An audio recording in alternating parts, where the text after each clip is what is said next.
আসসালামু আলাইকুম। আশা করি সবাই ভালো আছেন। ইনশাল্লাহ আমি আল্লাহর রহমতে ভালো আছি। আমি এখন আপনাদেরকে কক্সবাজার দৃশ্য সুগন্ধা বিচ দেখাচ্ছি। যে এখানে কতগুলো জিপ দেখতেছেন, এগুলি হচ্ছে আপনারা হিমছড়ি, ফাটোয়ার টেক, ইনানি বিচ যারা যাইতে চান, যে আপনারা সুগন্ধার এখানে আসলে বা এই গাড়িগুলি আপনারা বুকিং করতে পারবেন কম দামের মধ্যে। অনেক গাড়ি কেনা থাকে,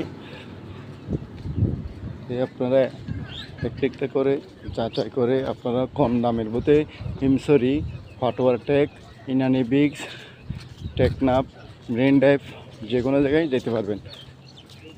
যে আপনি যে সোজা রুটটা দেখতেছেন, এটা হচ্ছে সুগন্ধা। আমি একদম চলে যাব সুগন্ধা বিচের এখানে। এটা হচ্ছে হোটেল কন্টিনিউর, ওইটা হচ্ছে সিগাল, সি প্লাস, এরকমই সব, মানে কি যে কলাতলিতে আপনার প্রায় হোটেল কলাতলির মধ্যেও যে সুগন্ধার